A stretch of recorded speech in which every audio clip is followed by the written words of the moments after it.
Comment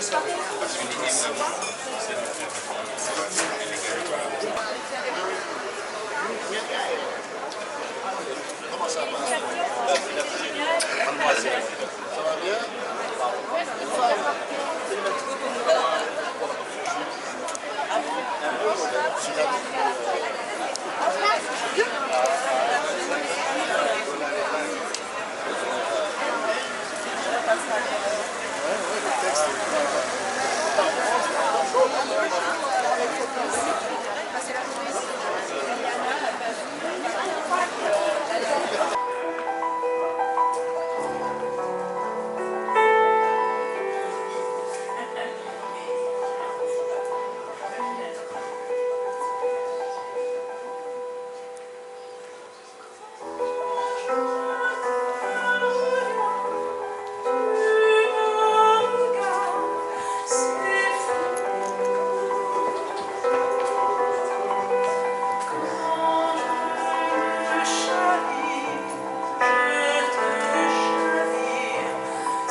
Bon, ça c'est pour rigoler parce qu'il faut bien s'amuser, n'est-ce pas?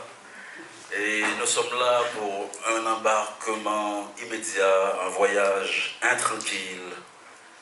Et dans le cadre justement de la première édition du festival Haïti Monde, une proposition large, proposition monde, et l'intranquillité incarne en quelque sorte tout ça, un rêve déguisé en revue à partir d'Haïti. Et Pascal va vous lire un petit peu l'introduction qui rassemble, justement, qui ramasse tout ce rêve depuis 10 ans. Et notre premier numéro a été lancé en mai 2010. Donc ça fait 10 ans. C'est dingue. Et le festival nous invite... Non, désolé, je ne sais pas compter, je suis poète. Mais, mais merci, c'est vrai, on a fait Passage des Vents, Mackenzie qui participait, on parlait de Victor, tout ça.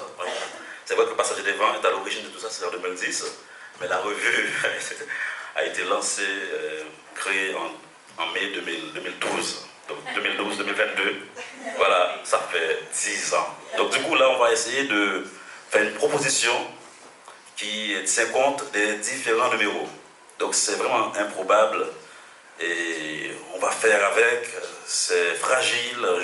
Donc du coup on réclame votre vigilance, votre participation avec justement des musiciens qui sont là, comme Nicolas Repac, qui nous a accompagnés chez Agnès B pour nos 10 ans, pour notre première année, pardon, ça veut dire ça fait 10 ans. Et donc c'est vraiment un voyage de fraternité, un truc de fou. Mais comme c'est une revue qui rassemble plus de 600 voix en 10 ans, donc du coup là vraiment c'est une proposition parmi d'autres. Et j'invite Pascal qui mène qui porte avec moi ce rêve depuis 10 ans à lire ce texte qui présente un peu cette utopie en quelque sorte. Alors bonjour tout le monde. Et alors, les mots de James Noel, excusez-moi, il faut mettre les lunettes, qui nous définit passablement bien, intranquillité. Revue de haute tension créatrice, avec des pages qui vibrent et évoluent dans l'union libre des genres. Nous travaillons avec des poètes, des romanciers, des photographes, des philosophes, des musiciens, des peintres, des réalisateurs, pour constituer une poétique façon boîte noire pour capter les vibrations et les imaginaires du monde par le prisme de la beauté. Née par la force des choses au lendemain du séisme de 2010, Intranquillité est conçue par ses fondateurs, nous, comme une revue de grande magnitude à partir de la faille même, pour contrarier les certitudes et les idées reçues, et ainsi donner libre cours à tous les vents et les tremblements de l'esprit. Un rêve, un mouvement à partir d'Haïti, pays qui ne sera pas un centre, mais auquel un certain rôle d'épicentre sera intimement lié. Ne vous fiez pas à l'île qui saute aux yeux comme une proposition de soleil, de clichés de sable fin. On est souvent conduit à percevoir l'île comme un territoire replié sur ses bornes, où il suffirait de pivoter sur un pied pour en faire le tour. Le préfixe « in » dans « intranquillité » pourrait même renvoyer à la négation de l'insularité. Ce titre est une manière, une astuce pour apostropher tous les imaginaires, pour pénétrer les interstices et naviguer dans l'air d'unir le monde. Pour voguer, nous voguons. Pour naviguer, nous naviguons, perméables dans les nuances et les méandres en crue de la complexité. Nous assumons pleinement notre enragement, une forme d'engagement suprême à plein temps dans l'utopie et dans l'action. Action.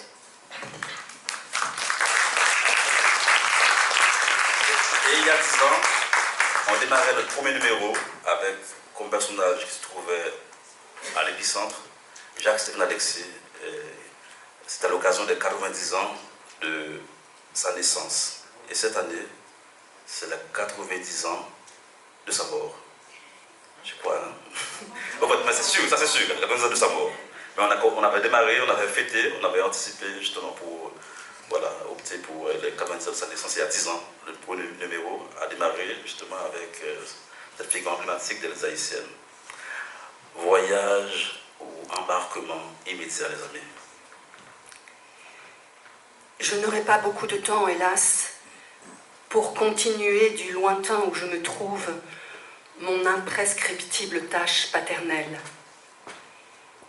Je puis te donner, vois-tu, ma petite fille, quelque chose que je connais bien, pour l'avoir éperdument cherché et trouvé, tout en continuant à le chercher.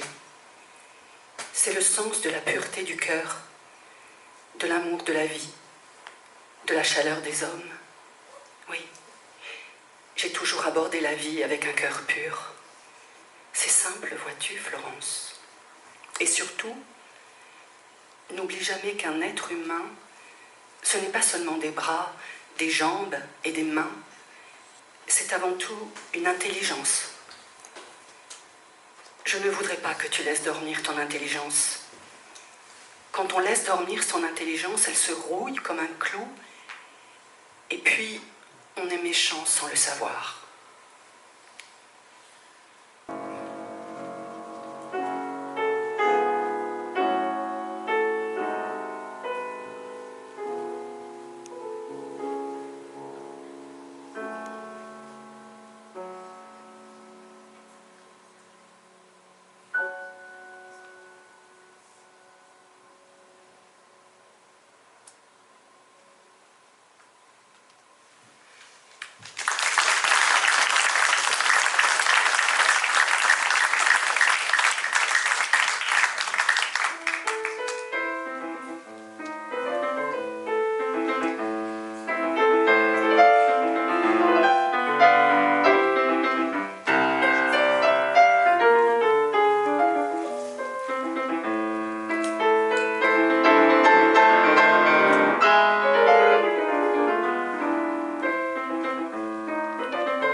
Manifeste pour un nouveau monde.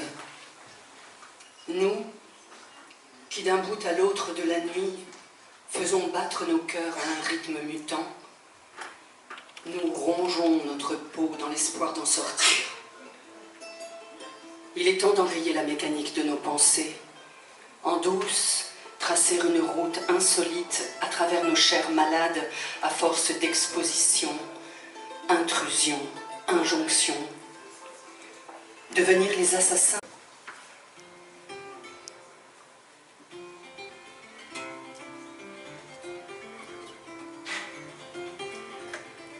En 1985, je visitais Kinshasa pour la première fois.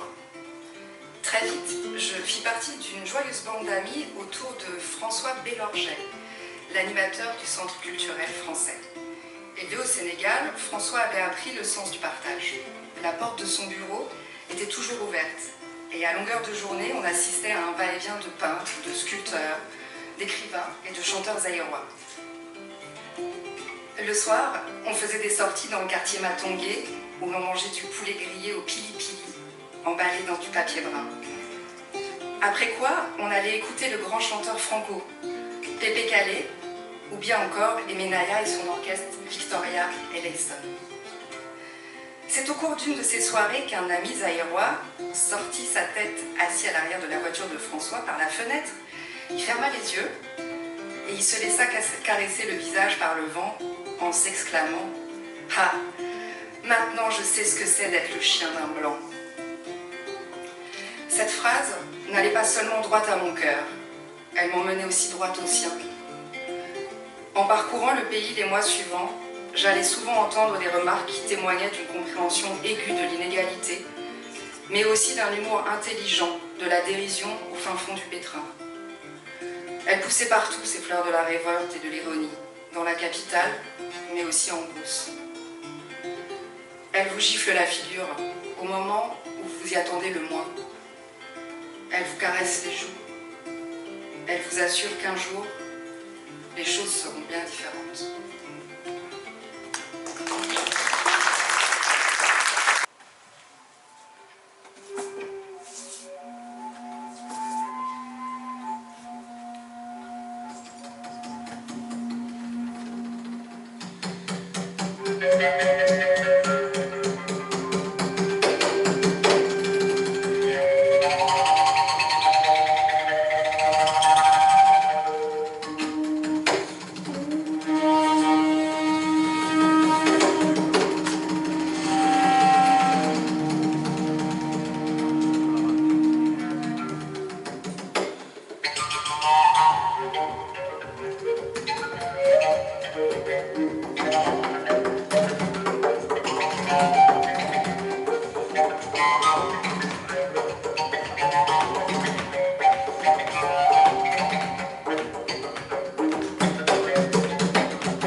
viseur, et petit viseur, faut pas me ramasser, petit viseur, et petit viseur, et petit viseur, faut pas me ramasser, petit viseur. Pébouchou, Tonis. Depuis le temps que le petit viseur chassait, depuis les années qu'il chassait, il n'allait quand même pas se préoccuper des menaces d'un oiseau. Et puis, qui lui dit que c'est vraiment l'oiseau de Dieu?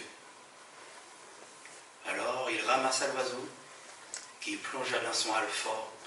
À peine l'oiseau était dans le alfort, qu'il s'est mis à chanter. Petit viseur, petit viseur, faut pas m'emmener, petit viseur. Petit viseur, petit viseur, faut pas m'emmener, petit viseur. Bam! Il donna un coup de poing à son alfort et l'oiseau s'est tué aussitôt. Pressé d'arriver chez lui, il emmena l'oiseau chez lui. Une fois arrivé, ce grand dadais mal foutu le posa sur une table. Une fois sur la table, il sortit délicatement l'oiseau qu'il posa sur la table pour commencer à le plumer. C'est alors que l'oiseau s'est mis à entonner. Petit viseur, petit viseur, faut pas me plumer, petit viseur, petit viseur, petit viseur, faut pas me plumer, petit viseur. Cric! Il s'est mis à effeuiller les plumes de l'oiseau qui se sont envolées avec l'air telle une marguerite. Après l'avoir mis à nu, et je ne vous cache pas que j'ai pris plaisir à regarder l'oiseau de Dieu. Lorsqu'il est nu, il est aussi mal foutu que nous, les hommes et les vieux vents. C'était vraiment un réel plaisir. Ensuite, l'oiseau, une fois déplumé, tout nu, s'est mis à chanter de plus belle. Petit viseur, petit viseur, faut pas me flamber, petit viseur, petit viseur, petit viseur, faut pas me flamber, petit viseur. Il fut flambé, il fut ouvert, il fut vidé et mis dans la casserole. Pendant qu'il est en train de frétiller dans l'huile, le couvert était mis, la table était mise, le couteau dans la main, dans une main, la fourchette dans l'autre main. Le petit viseur entend de nouveau. Petit viseur, petit viseur, faut pas me manger, petit viseur, petit viseur, petit viseur, faut pas me manger, petit viseur. Le petit viseur était prêt, la table était prête, les couverts étaient prêts. L'oiseau de Dieu fut mâché, mastiqué, avalé et digéré par le petit viseur. Cric! Après tout cela, messieurs et dames, la société, le petit viseur prit un hamac qu'il alla attacher entre deux manguiers en fleurs. Non loin de là, il y avait une petite touffe de bananier, derrière laquelle il y avait un petit ruisseau qui serpentait les rochers. Une fois allongé dans son hamac, on pouvait entendre un sifflement. Puis tout à coup, un pouf. Le ventre du petit viseur avait crevé. L'oiseau de Dieu a jailli de son ventre et il s'est mis à voler jusqu'au filao sur lequel il était posé le matin même. Messieurs et dames, la société, en volant vers le filao, l'oiseau de Dieu a tourné sa tête et lança au petit viseur: je t'avais dit qu'il ne fallait pas me manger. J'ai rendez-vous avec une femelle pour pouvoir faire d'autres petits viseurs. Messieurs et dames, la société, c'est grâce à cela qu'aujourd'hui il y a encore l'oiseau de Dieu. Pendant que je passais comme ça, j'ai reçu un coup de pied au derrière et j'ai atterri ici pour vous raconter la romance du petit viseur. Merci. Je n'ai jamais su trop bien obéir aux ordres, ni en donner. Ce que j'ai voulu, pour moi et pour toi, c'est l'échange, fondé sur le partage égal. J'ai essayé de trouver en moi et dans la vie des choses simples à donner aux autres. Du temps, du cœur, des mots et des actes. Il y a une route à suivre vers le don. J'ai fait, le temps que j'ai pu, un bout de route avec toi. Non comme un guide, mais comme un vieux compagnon d'armes de la justice et de la joie. Le reste du chemin, tu le feras sans moi, avec d'autres. Ce ne sont jamais les humains qui manquent pour faire la route, mais seulement la force de marcher. Je te souhaite de bonnes jambes, ma fille, et du cœur.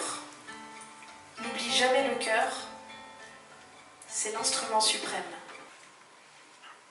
Pour t'écrire et te témoigner de l'amour que je couvre pour toi sous ma chemise, j'hésite entre l'italique et les grosses lettres, en ta qualité de fille de caractère. Tu es venue au monde d'un bon pied, contrairement à beaucoup d'entre nous qui débarquent sur un faux pas, pour se ressaisir longtemps après, lors d'une crise d'adolescence, d'un deuil, d'un séisme ou d'une rupture amoureuse. En ce sens, je pense que toi, tu es né le jour même de ta naissance, avec les yeux grands ouverts sur les choses et les visages. Ces mots à tes yeux risquent d'être perçus plus tard comme des bulles, des délires de père gonflés, comme il y en a beaucoup dans la vitrine de la paternité. Une vitrine faite souvent d'absence, de photos épinglées qui crucifient l'enfance à coups d'illusions dangereuses, de repères encadrés, accrochés comme une bombe, à retardement. Moi, j'ai eu une enfance chaleureuse, sans mon père. Il n'y a même pas eu son portrait pour nous veiller, pour surveiller dans le salon. Grâce à son absence, mon enfance n'a pas connu de censure. La morale de ma propre histoire, vois-tu, me coince dans une ambiguïté farouche quant à une proposition de feuille de route, de ligne à suivre. De l'amour, j'en ai reçu plein, parfois trop. Les parois du cœur, heureusement, étant élastiques, jamais le cœur ne souffre d'un trop plein d'amour. C'est bien cette profusion d'amour que j'aimerais te donner, sans t'étouffer, sans te priver d'elle, d'aise et d'air. Mon urgence pour toi, c'est d'être un père léger, joueur et vigilant. Un premier ami presque. Mais comment arriver à être parmi tes premiers amis d'enfance sans complètement tomber en enfance moi-même? Tu es venu au monde d'un bon pied. Il suffit de suivre ton cœur pour boussole et les livres pour satellite, afin d'inventer toi-même ton cosmos, sans jamais perdre le goût de l'autre.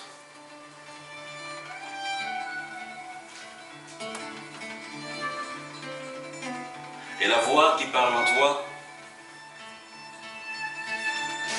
laisse-la parler. Laisse-la parler, plus que de raison, jusqu'à ce qu'elle se casse, efface, et qu'au dehors. Eros veut dire d'abord respect. De très loin, d'outre-moi, je viens vers toi. Aimé Césaire. À mon fils aimé, au bout de ton petit matin, je te vois au barreau de Sherbrooke. Dans quelques mois, tu seras avocat. Je suis à la Havane, près de la mer, et te souffle ce message comme si les vagues pouvaient frapper jusque vers ta porte. J'ai toujours imaginé la mer comme la vie, comme l'amour. Imaginer est un verbe absolu. Il dit le vertige, il appelle l'éternité. Imaginez le monde pour que tout ce que la main touche soit plus grand et plus habité. Aimer. Tu t'appelles Aimer. Je t'ai parlé du poète, ami, mentor, rencontré dans cette rue de Fort-de-France qui m'a donné le goût de regarder le ciel et les montagnes. Toi et moi, nous avons parlé de ces airs. Au bout du petit matin, je le retrouve dans toutes les mers démontées et dans toutes les utopies du vivre. La conscience du malheur comme celle de l'espérance. Que veut dire vivre, sinon jouir, sinon aimer? Je t'ai donné ce prénom pour que tu saches que la poésie existe, pour que tu saches que l'amour existe. Respect pour celles qui se découvrent, respect pour les corps réunis. Eros veut dire d'abord respect. Regarde avec des yeux étonnés. Recommence à corps perdu le long silence du désir. Aime en y mettant du corps comme si le cœur était un muscle infatigable. Respect pour le corps célébré, incendié, joui, car au petit matin de la volupté, l'aube n'est plus aube. Un reflet suffit pour que le monde s'éveille. Peut-être que ces mots ont déjà résonné en toi et que tu es bien plus loin.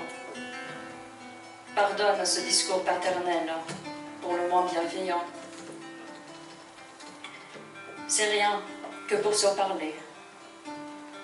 Parlons entre père et fils, dans ce monde interdit de parole.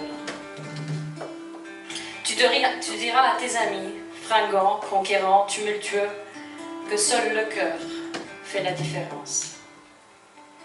Avec toute ma tendresse, Rodney.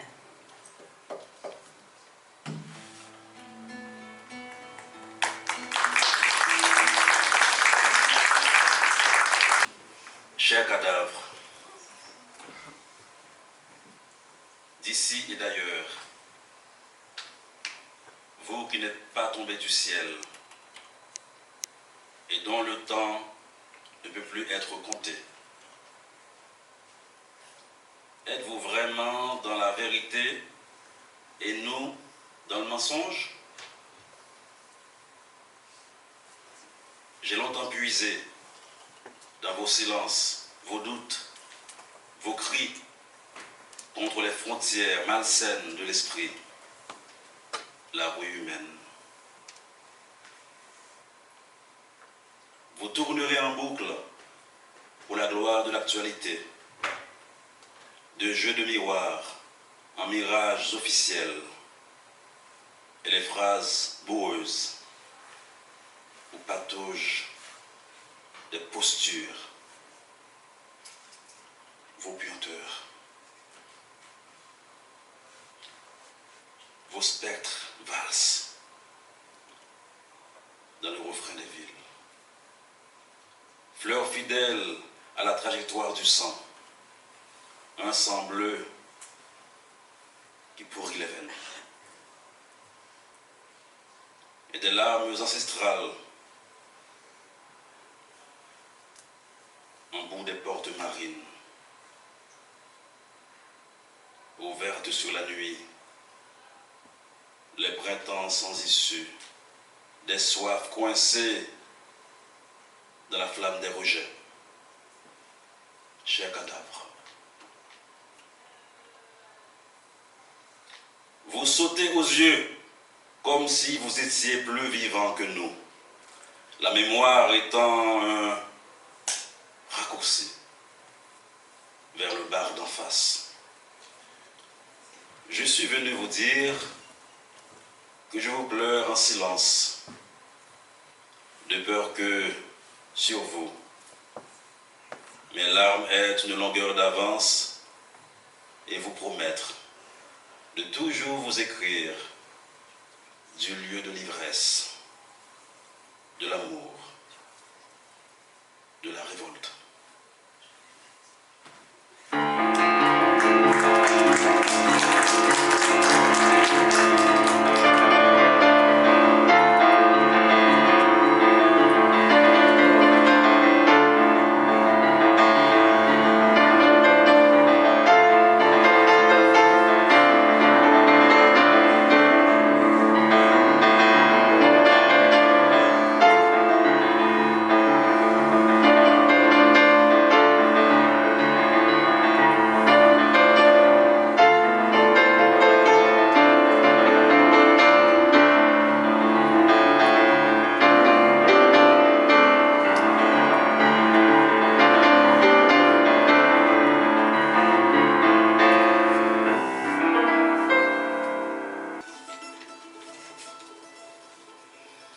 Contre l'implacable logique de l'univers, nos déraisons font barrage. Contre la fixité, nous traçons des trajectoires impossibles, sans début ni fin. Nous nous déplaçons dans le vertige d'un espace illimité. Rien ne peut nous repérer. Nous y sommes, voilà tout. Nous dansons, à l'envers du corps, une danse qui fait peur. Des lambeaux de foudre nous traversent le crâne de part en part, et d'un geste nous pouvons fendre le soleil, détraquer les horloges, bouleverser la géométrie du monde. La vie est ici, insatiable, et elle est ce que nous avons de mieux à défendre. La vie nous tient, invisible et puissante. Elle est partout où nous respirons, dans chaque recoin du monde. Chant d'amour et de désespoir, violence, scandale d'exister, exaltation soudaine, beauté, vitesse, effroi. Notre vitalité réside dans notre capacité à trembler encore, à douter, à déraper et à recommencer. Notre puissance est là, à l'intérieur, dans chacune de nos sensations et émotions, dans ce corps maladroit que l'on pousse au-devant de la pensée et qu'on n'a pas fini de danser à chaque renouvellement du jour. La poésie sera ce corps à l'intérieur du nôtre qui bat les nerfs, grogne dans ses veines sa terrible cadence. Elle sera la route à arpenter afin de s'éloigner du martèlement des heures, fustiger la linéarité des chronologies, échapper au désastre des définitions, creuser, trancher dans l'opacité de la nuit, pour qu'au matin, les pupilles soient tout à fait différentes, qu'elles possèdent chaque fantôme, qu'elles déversent sur le monde un langage dément, mordre le nerf de l'existence, mordre jusqu'à ce que ça saigne, redonner vie.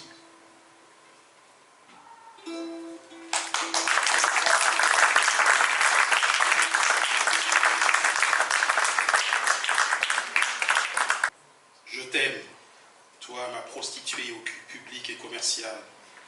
Je t'aime à l'encre noire. Je t'aime, toi, ma vierge défoncée pour qui je suis pervers. Je t'aime à l'encre noire. Je t'aime, toi, ma vie, ma chanson de toujours que je livre à la houle des passants nègres. Je t'aime à l'encre noire.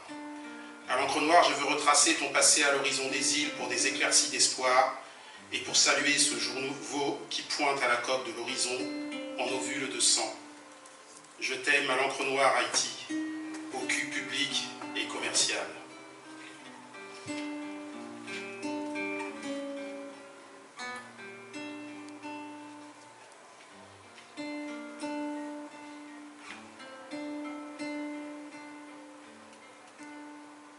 Je t'aime à l'encre noire. Quelquefois, je redeviens mortel. Mon amour accessible. Cherchant dans la nuit le champ libre de tes yeux. Ça me traverse. Pour attraper le soleil.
suis hétéro.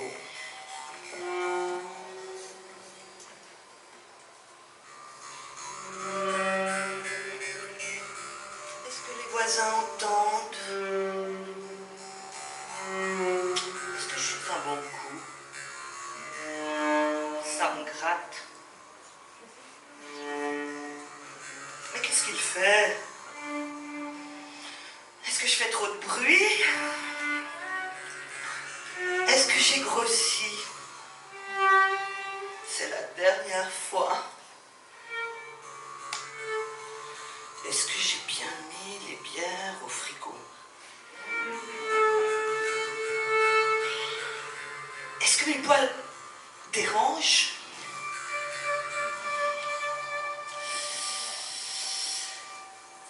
Pourquoi je pense à mon père?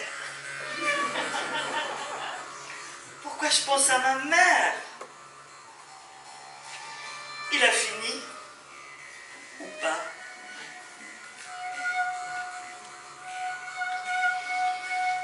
J'ai le nez qui coule.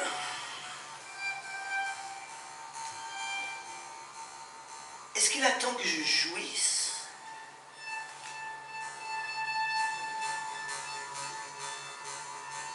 Je dois faire des courses, putain, je suis bourrée. Est-ce que je sens mauvais? J'ai envie de pisser. Je l'aime. Je suis en retard. Est-ce que j'ai vraiment envie?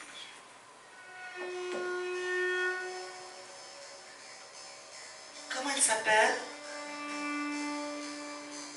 Est-ce que ma mycose est finie? Les arbres le long de la chaussée ne parlent pas leur langue.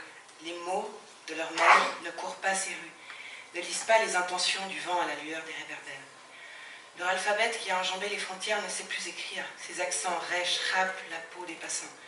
Ils ne font pas la différence entre la pierre mâle, étanche et la pierre femelle, poreuse.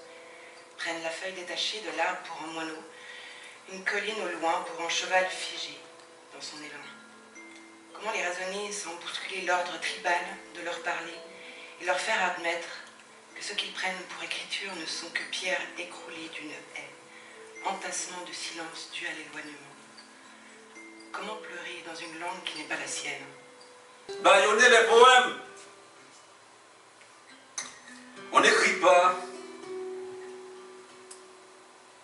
Les momies saupoudrées de chaud, les ossements empilés, les fagots de fémur, les copeaux de crâne, les pierres tombales invisibles, les gerbes de fleurs inutiles, la solitude des survivants, leurs cœurs en lambeaux,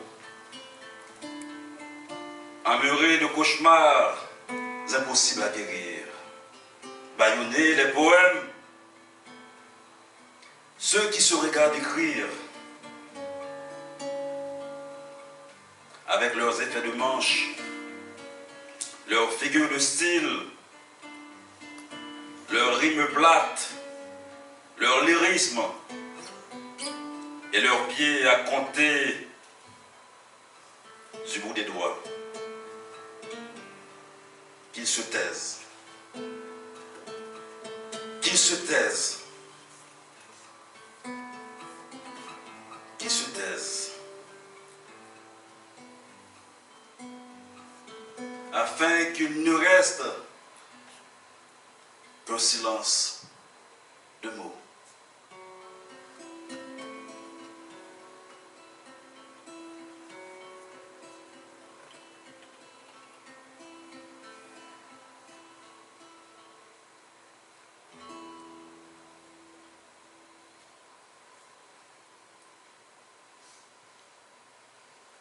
Laissez tranquille.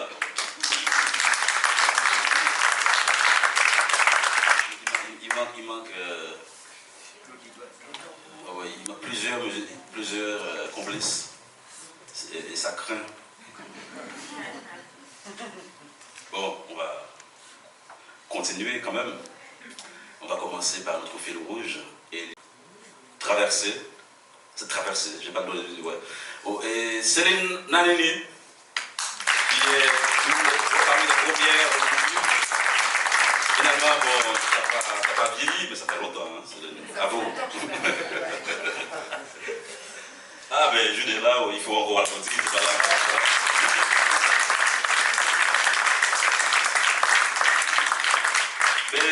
Henri Roy, le débravé, seulement dans notre dernier numéro. Il n'est pas toujours débravé et génial. Mais dans notre dernier numéro, il est génial, mais aussi débravé. Donc il faut vraiment acheter tous les numéros, parce que voilà, on lit parfois des textes qui vous plombent, mais parce que pour leur virtuosité, leur beauté, mais en même temps, voilà, c'est important de vivre ce rêve parce qu'il y a des pépites, des moments hors sol dans les rues. Ouais, la métaphore, c'est ça. Et Priscille, qui arrive,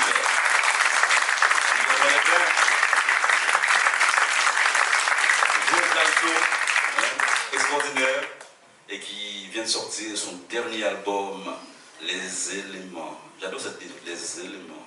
C'est beau, c'est son album, il faut absolument écouter Priscille. Euninger. Juste pas. J'ai senti qu'il avait peur. Nicolas Rombach. Non, Nicolas, il est là, Nicolas. Nicolas Rombach.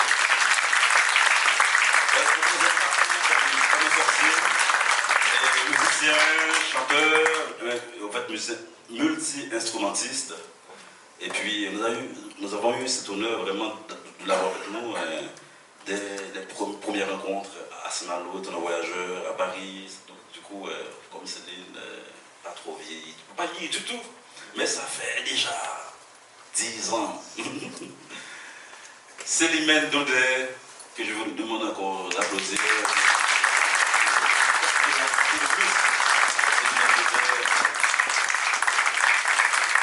n'y a pas de mots. Sophie Bourrel, pareil, ça fait longtemps comédienne,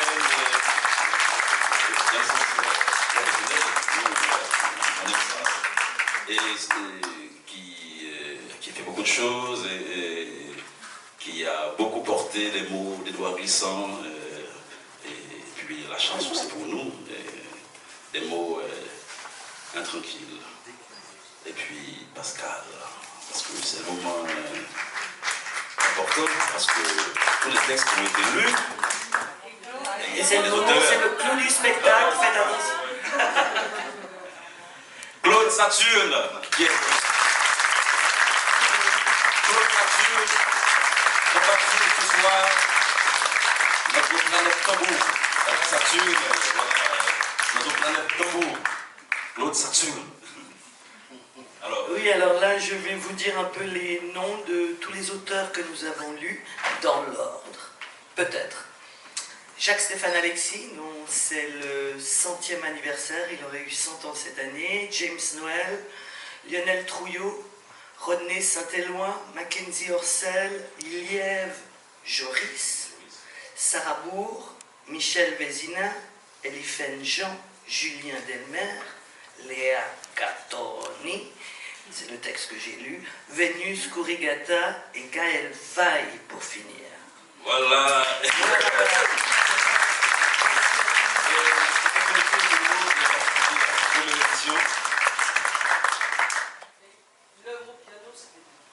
Ah, voilà une question.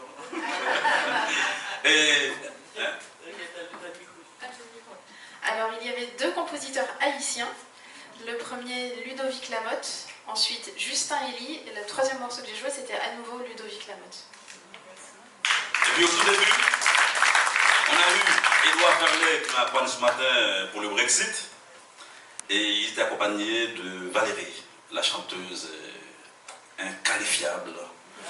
Et puis, moi, je veux remercier d'abord Sadak Charles, qui est l'amiral, l'ami amiral de ce festival, c'est lui. Il chante de démarre.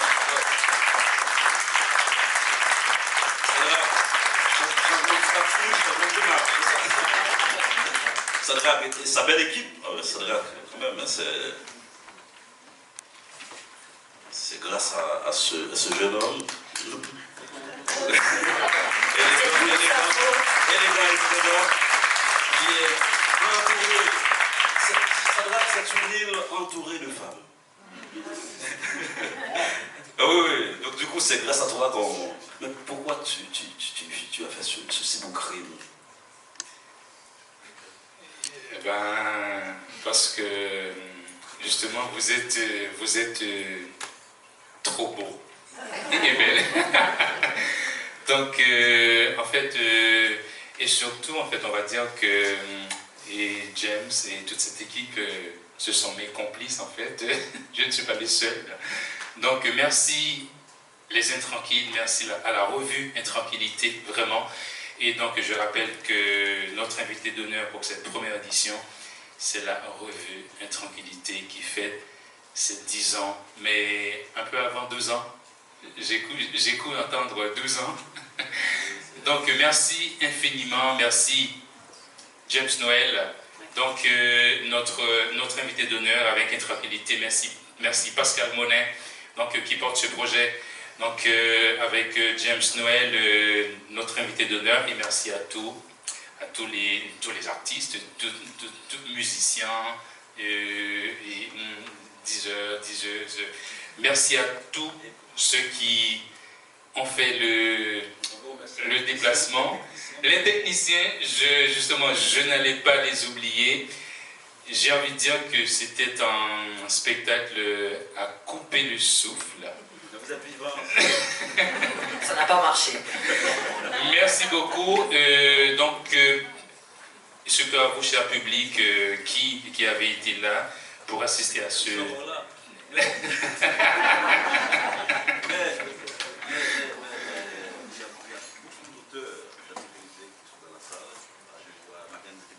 Parce que le gêné, il est là, il me regarde sans arrêt. Donc, il y a Lionel, il y a beaucoup de... il y a Francesco Gattoni qui me regarde encore, tu vois, ils sont nombreux dans la salle. Donc, je tiens personnellement, en fait, au nom du groupe, à vous remercier et puis merci pour tout. Et puis, je vous rappelle que nous avons 5 numéros et qu'ils sont en bas et disponibles en vente à la sortie pour ceux qui n'ont pas les œuvres complètes d'Intranquille. Ruez-vous chez le libraire. Je vous souhaite une bonne soirée. J'espère qu'il ne restera plus aucune revue ce soir. Et puis, pour demain, un petit rappel sur la programmation. Demain, à la librairie La Régulière, à 11h, juste à côté, nous retrouverons Pascal Monin,